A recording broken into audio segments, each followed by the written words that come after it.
Oh, aleluia. Obrigado, Pai. Obrigado, Pai. Senhor dos senhores, Te adoramos, Pai. Tu és adorado. Aleluia. Aleluia. Você pode se sentar por um instante.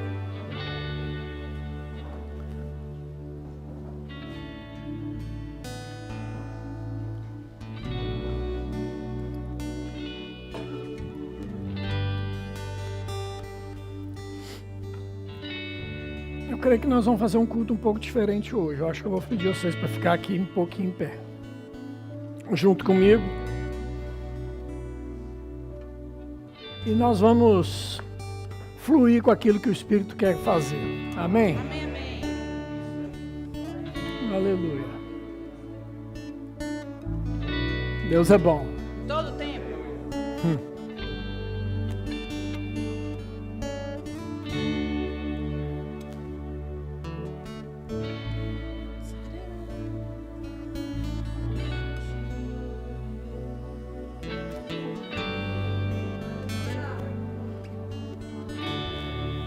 Essa aqui é a chave do meu carro. Se eu pegar e falar com você, o que você vai fazer com essa chave? Fala. Eu? O que você vai fazer com ela? Vamos dar uma volta com ele já. Vai dar uma volta com ele. Por quê? A pessoa disse que é meu. Não, que essa chave, ela te dá Acesso ao carro. acesso ao carro. Obrigado. Não é desse ainda que a gente está conversando. Eu vou lá. Vai chegar. Uma chave, ela me dá acesso. Uma chave me dá acesso a um lugar. Sim ou não? Sim. No caso, essa chave, ela dá acesso ao meu carro. Se você for lá fora com outra chave, você não abre. Sim ou não? Mas com a chave certa, você abre o lugar certo. Aleluia. Amém? E o tema da mensagem de hoje é as chaves do reino, a adoração. Existem várias chaves a respeito do reino, mas hoje nós vamos falar a respeito da chave que é a chave da adoração. Amém, irmãos? Glória a Deus. Você pode abrir comigo em Mateus capítulo 16. Enquanto você abre, deixa eu te dizer uma coisa. Muitas vezes,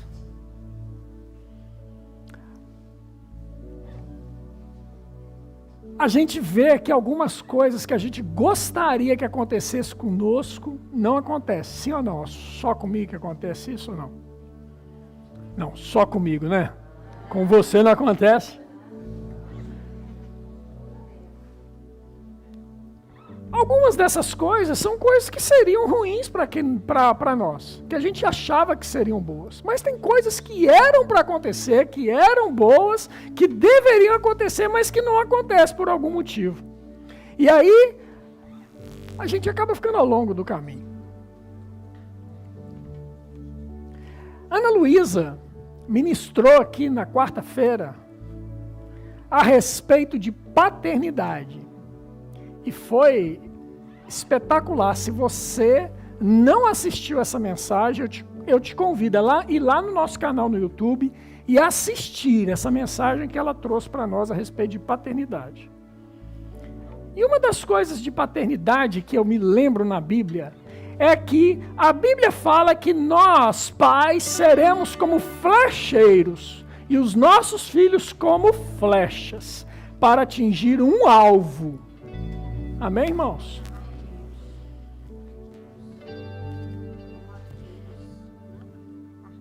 Arqueiro, a Lisiane está falando que é arqueiro. Arqueiro é diferente, flecheiro. São coisas parecidas, não? Arqueiro, flecheiro, é a mesma coisa. Eu acho que é a mesma coisa. Pronto, mas vocês me entenderam. Glória a Deus. Então pronto. E sobre isso eu queria que a gente pudesse meditar um pouco, né, nessa manhã. E nós vamos meditar rapidamente. Não vou demorar nessa palavra. porque eu quero deixar um pouco mais fluir aquilo que Deus quer fazer aqui nessa manhã. Se abriu Mateus 16, verso 19, diz assim: dar-te-ei as chaves do reino dos céus. O que ligares na terra terá sido ligado nos céus, e o que desligares na terra terá sido desligado nos céus. Olha para mim aqui. Por que Jesus está falando a respeito de dar a chave do reino dos céus e não do reino de Deus?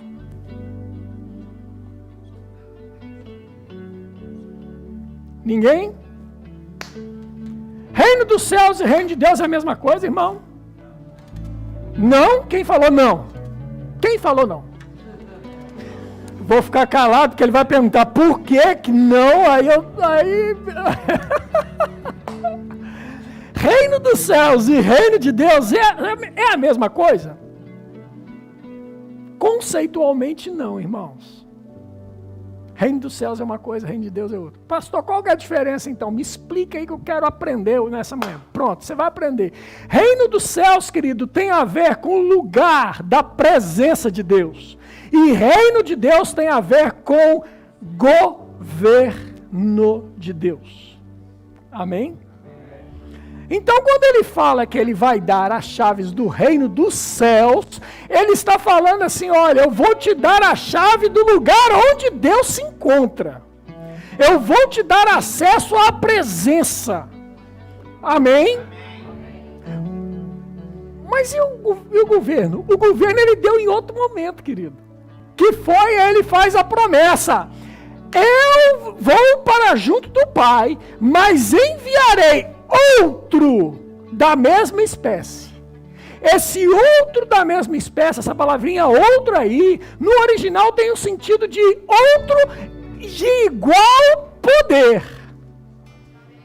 Então ele está falando, vai vir um igual a mim, e que vai habitar dentro de vós. Dentro de vós. Amém, irmãos? Quem é esse? O Espírito Santo. E o Espírito Santo, todos nós sabemos que Jesus, quando subiu ao céu, desceu em Pentecostes o Espírito Santo sobre todos aqueles que aguardavam, sim ou não? E o Espírito Santo hoje habita na minha e na sua vida. Todos nós que fizemos de Jesus Cristo Senhor e Salvador de nossas vidas, o Espírito Santo vem habitar dentro de nós. Então, o reino de Deus chegou até nós. Para quê? Para que nós pudéssemos desfrutar do governo do Espírito Santo. Amém? Mas a chave do reino, a respeito do reino dos céus, é o lugar da presença. Ele está dentro de nós, mas existe um ambiente onde eu e você podemos chegar até Ele.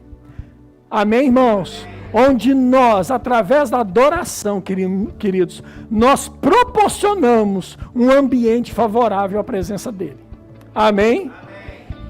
E nesse lugar de acesso, coisas acontecem. Glória a Deus pelo seu amém entusiasmado, Lisiane. Porque é no lugar, querido, é no lugar de adoração, onde coisas acontecem, onde derrotas se tornam em vitórias, onde sucessos e fracassos se tornam em conquistas.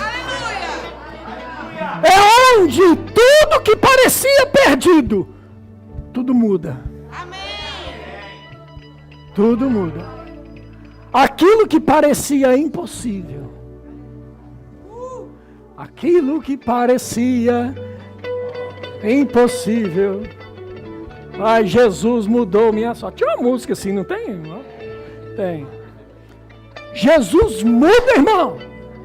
Jesus muda. E é esse lugar, querido, que eu e você temos que pegar e destrancar e entrar, se nós quisermos ver mudanças de realidades. Amém, amém. A realidade do inferno está estabelecida na terra, mas eu e você podemos mudar essa realidade e transformar a realidade do inferno na realidade do céu, chamando o céu para a terra, por causa da presença. Oh, aleluia.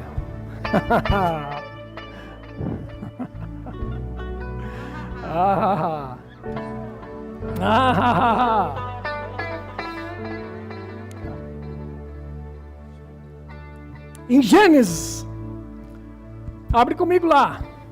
Você pode ir fluindo naquela música lá. Aleluia.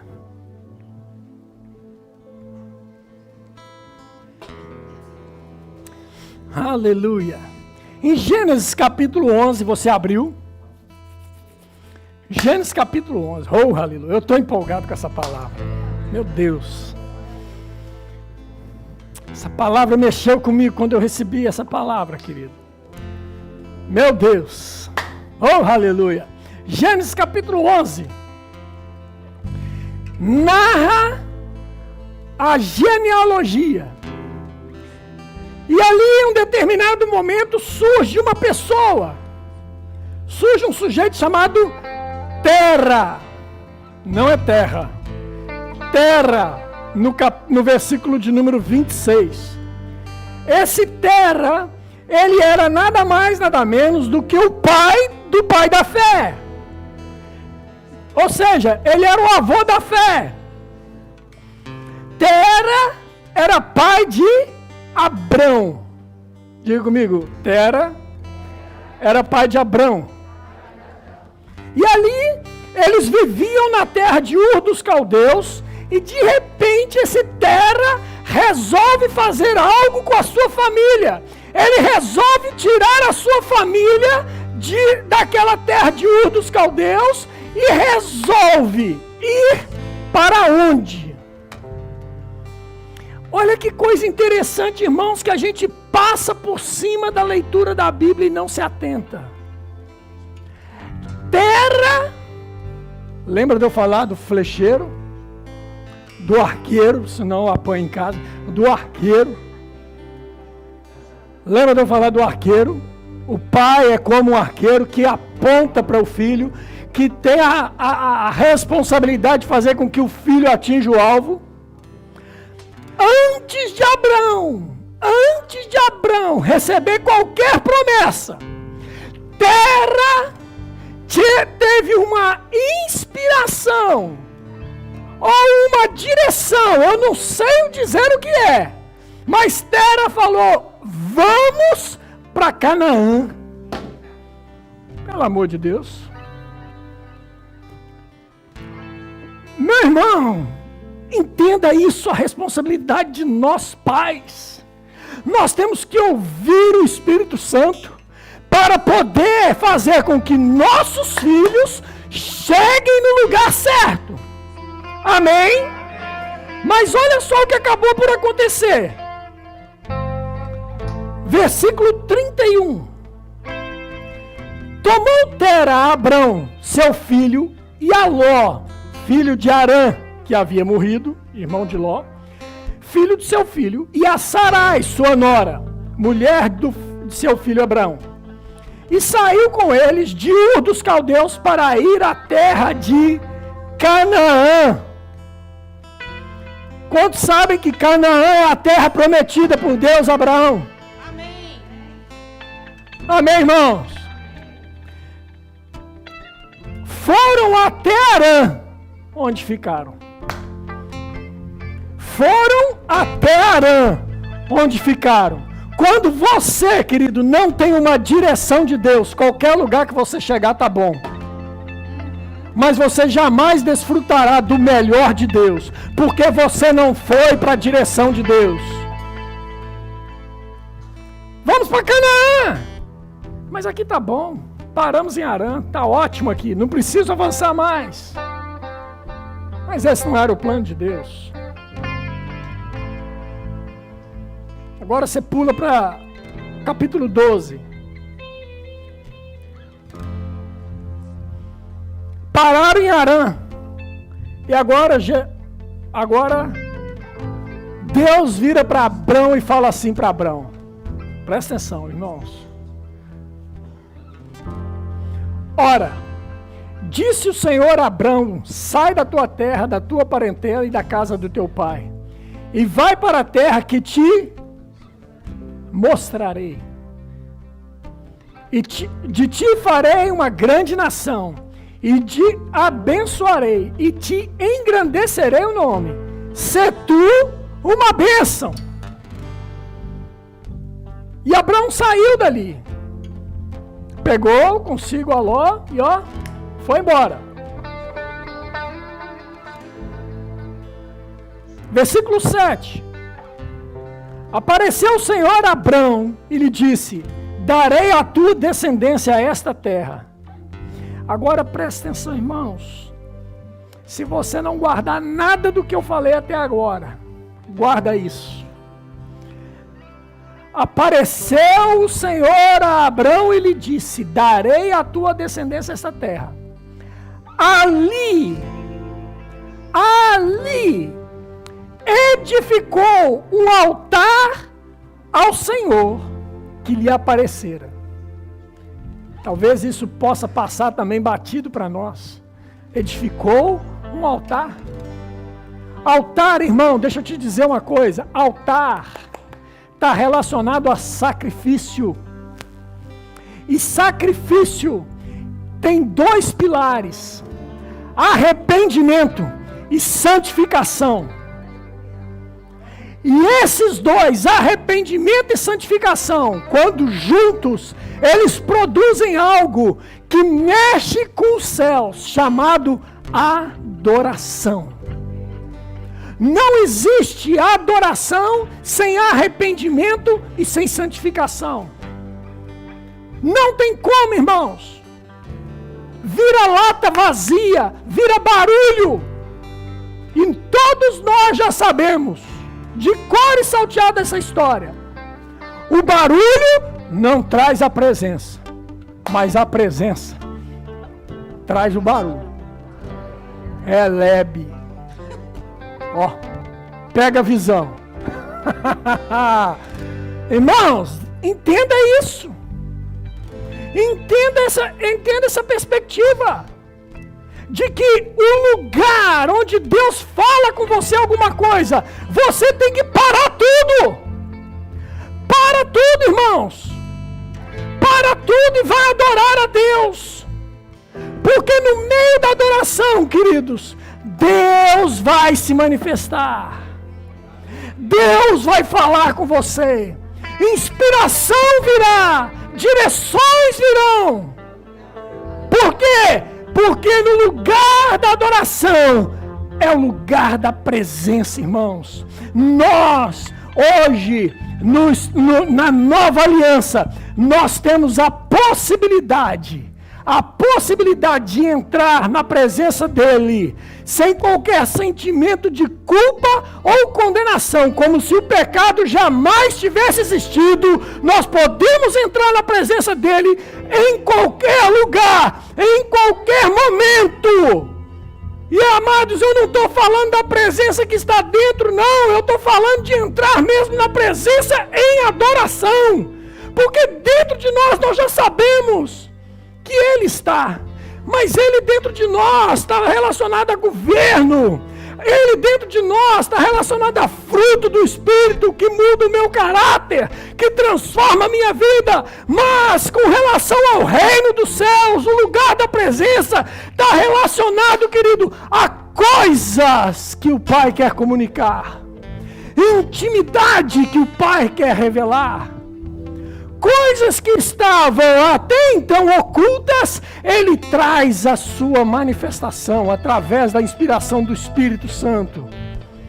Por quê? Porque aquele ambiente de adoração foi preparado, queridos. Deixa eu te dizer uma coisa. A minha e a sua lágrima jamais mudará a Deus. Jamais mudará a Deus a minha e a sua lágrima. Mas, querido, Deus, ele está à procura de verdadeiros adoradores, que o adorem em espírito e em verdade. Em espírito e em verdade. Para quê, irmãos? Porque quando eu e você adoramos em espírito e em verdade, aquele lugar da presença, oh, aleluia, começa a haver uma comunicação do governo. Ei, amado, não dá para desassociar uma coisa da outra. Não dá para desassociar uma coisa da outra. Não dá para nós vivermos uma vida achando que seremos guiados pelo Espírito se sequer nos prostramos e nos rendemos a Ele. Se sequer nos prostramos e nos arrependemos. Se sequer nos prostramos e dizemos: Pai, eu me consagro a Ti nesta manhã. Oh, aleluia.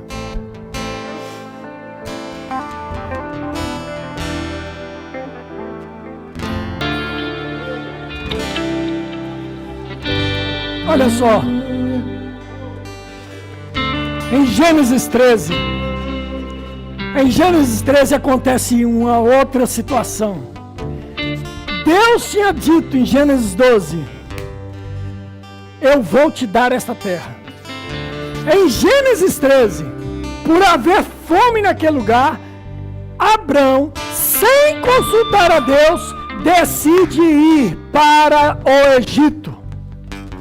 E no Egito, depois de um tempo lá, e fazer coisas que não deveriam ser feitas, como dar a própria mulher para o maioral lá do Egito, depois disso tudo ele se arrepende.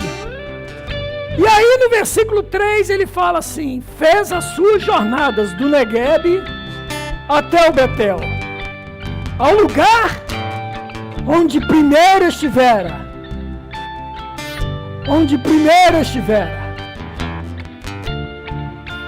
Isso significa arrependimento. É você voltar ao lugar onde errou e reparar o erro. Começar de novo, querido. Começar de novo não é vergonha para ninguém. Amém. Reparar o erro não é problema, querido. O problema é permanecer no erro.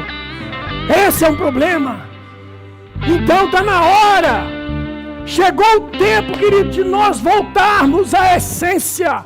Voltarmos à origem de que Deus nos criou para ser e fazer.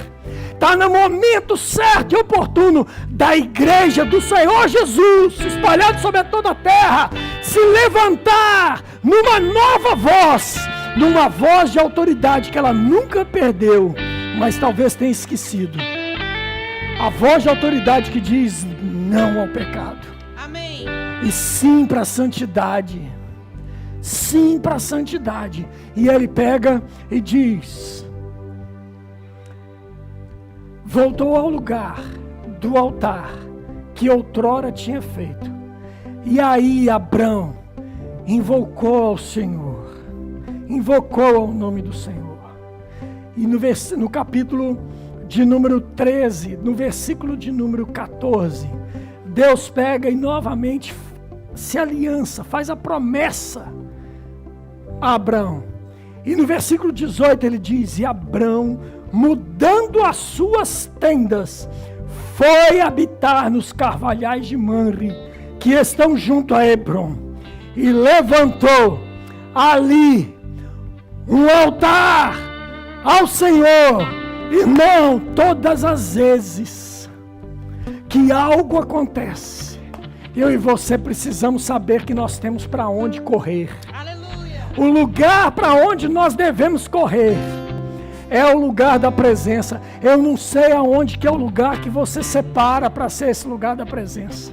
Mas você precisa ter, irmão, um lugar onde você abre a porta e fecha ali e esquece da vida. Esquece dos problemas, entra e simplesmente levanta o altar de adoração e começa: Senhor, eu me arrependo de não ter chegado antes aqui, eu me arrependo de não ter feito ou ouvido a tua voz, eu me arrependo, mas agora eu levanto aqui um lugar de adoração, porque você é mais importante do que qualquer ouro, do que qualquer prata, de qualquer nação. Você é o mais importante para mim. Por isso eu me rendo em adoração a ti e digo aleluia. Oh, aleluia. Tiago capítulo 2 diz assim, versículo 21. Não foi por obras que Abraão, nosso pai, foi justificado, quando ofereceu sobre o altar o próprio filho Isaque.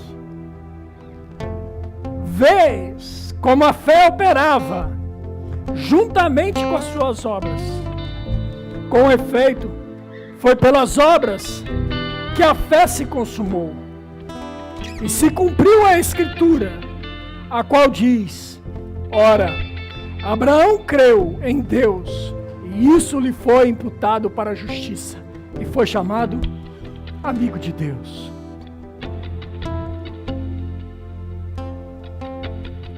Deixa eu dizer uma coisa para você. Qualquer pai que está aqui, desde Wallace com Davi Luca, até o pai que tem maior idade aqui com o filho mais velho aqui, nenhum de nós teria coragem de colocar um filho no altar para sacrificá-lo. Mas por que, pastor, então que Abraão teve coragem disso? Abraão estava louco, estava insano. Algumas coisas que você precisa entender nisso, irmão. Primeiro, Deus falou com ele. Quando Deus fala, é impossível você deixar de obedecer. Segunda coisa que você precisa entender. Quando Deus falou com ele isso, Deus já tinha mostrado para ele outra coisa há mais tempo. Sabe que outra coisa? Deus já tinha mostrado para ele o Evangelho. Que história é essa, pastor? O que é o Evangelho? A Bíblia nos fala isso, lá no Novo Testamento, que Abraão viu o Evangelho. O que é o Evangelho? Evangelho é Jesus Cristo, Filho de Deus, veio nessa terra e morreu, mas Deus o ressuscitou. Quando Deus fala, me dá Isaque, Abraão já sabia que Deus enviaria o seu filho Jesus para morrer no meu e no seu lugar. E ele ressuscitaria Jesus. Aleluia. Então Abraão, na hora que vê aquilo, ele pensa consigo: eu posso entregar o meu filho, porque ainda que ele morra, o Senhor o levantará. O Senhor o levantará. Querido, eu e você sabemos o desfecho dessa história, que nem preciso foi. Mas o importante nessa história e nesse contexto é que nos momentos mais difíceis que porventura eu e você estejamos passando, ou tenhamos passado, ou ainda passaremos, nós temos que saber de uma coisa: Jesus Cristo, Ele foi enviado por Deus para morrer no nosso lugar, para que nós pudéssemos ter acesso a um lugar onde Abraão não teve. Acesso ao Santo dos Santos. O véu foi rasgado. E agora eu posso entrar na presença dele sem qualquer medo. Antigamente os sumos sacerdotes, eles tinham que se purificar para entrar no Santo dos Santos, Porque se entrasse contaminado, certamente eram fulminados. Então eles faziam uma aspersão de sangue sobre si dos animais, para que ele pudesse ser purificado e entrar no Santo dos Santos. Eu e você já recebemos essa remissão. Jesus Cristo, Ele derramou o seu sangue, para que eu e você não precise ter medo. Nós podemos entrar no Santo dos Santos. E uma vez nesse lugar de adoração, acontece algo que é fantástico, irmãos. Salmo 115 nos ensina que nós nos tornamos semelhantes àqueles que nós adoramos. Se nós adoramos ídolos de pau, de pedra, que tem boca e não falam, que tem ouvidos e não ouvem, que tem nariz e não cheiram, que tem garganta e não falam, que tem pés e não andam, tem mãos e não apalpam. Se nós nos tornamos semelhantes a estes, queridos, quanto mais nós nos tornaremos semelhantes àquele que tem boca e fala, que tem ouvido e ouve, que tem olhos e vê, que tem mãos e apalpam, que tem pés e andam. Nós nos tornamos semelhantes a Deus. Nós nos tornamos semelhantes a Ele. Por quê, querido? Porque a aproximação faz com que nós nos associemos. E pela associação nós nos tornamos parecidos. Mas deixa eu te dizer uma coisa. Com Jesus, aconteceu algo que foi além da associação. Aconteceu algo chamado identificação. Aliança. Na aliança, querido, até o nosso DNA mudou. Aleluia. O nosso DNA, querido, não é mais um DNA qualquer, é o DNA dos céus. Entenda isso. Na tua genética, querido, tem o DNA daquele que vive e reina para sempre. Oh, aleluia! Eu queria que você ficasse de pé.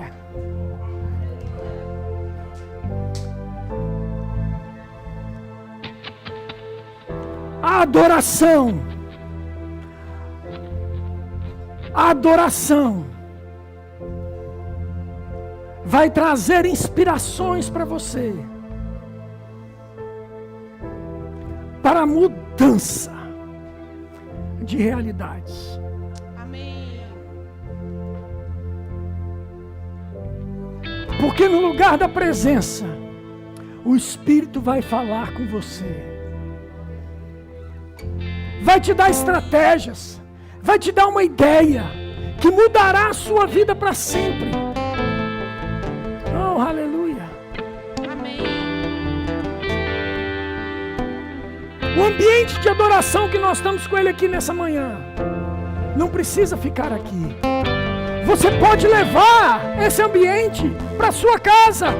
Por quê, irmãos? Porque na nova aliança, querido, o lugar não é o templo, o lugar não é no Monte Gerizim, o lugar não é em Jerusalém, o lugar é onde você chega, onde você coloca os seus pés. Esse é o lugar, e nesse lugar as coisas acontecem.